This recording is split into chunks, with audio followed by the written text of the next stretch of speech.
Hey, welcome back everyone. I'm Bill Venables. I'm looking at the normal balance PowerPoint. I'm going to walk you through this. Now, the normal balance PowerPoint is referring to the balances in the accounts when you look at the minute trial balance as an example. So let's take a look. So what are they? Well, normally an account has either a debit or a credit balance, and you should be able to glance at that account, look at the number, and determine whether that's normal. So for instance, let's look at an asset account that has a debit balance normally.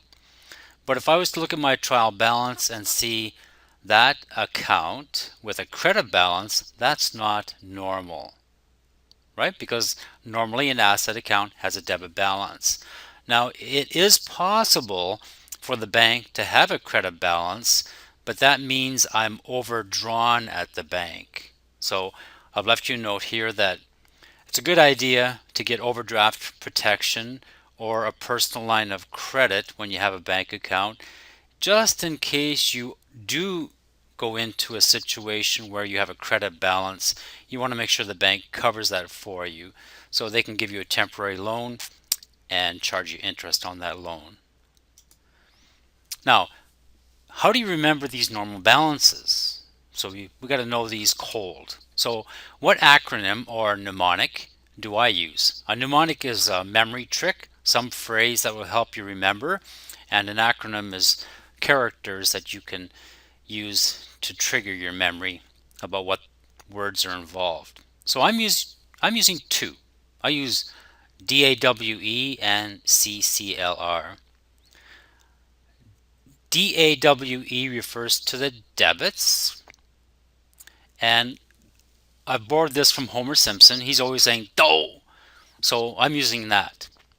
So for me, DAWE stands for debits, assets, withdrawals, and expenses.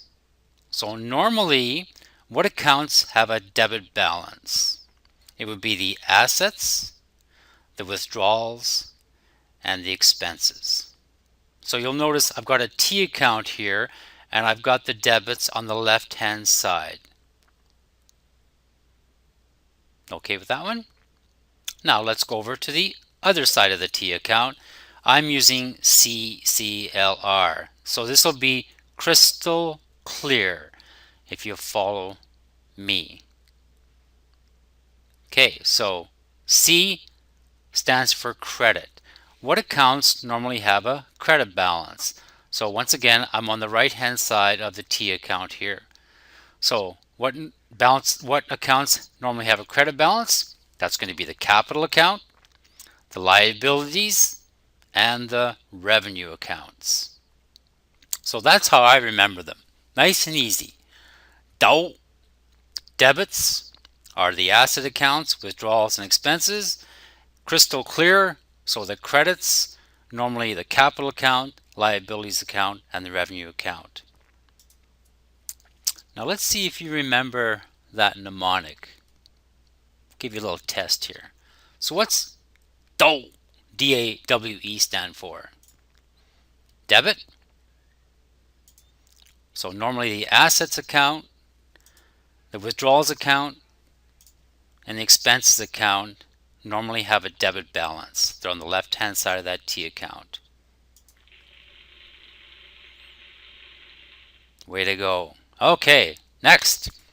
How about the other one? CCLR, crystal clear.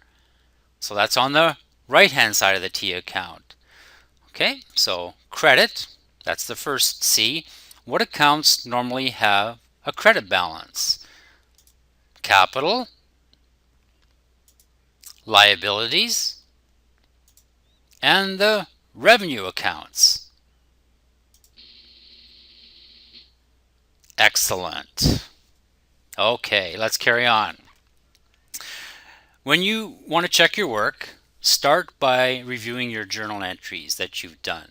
So look at the report for journal entries and simply, and make sure you've used the proper accounts. So when you do the journal entries, you're posting to accounts, make sure you've posted to the proper account. Then review the trial balance and check to see if the balances are normal.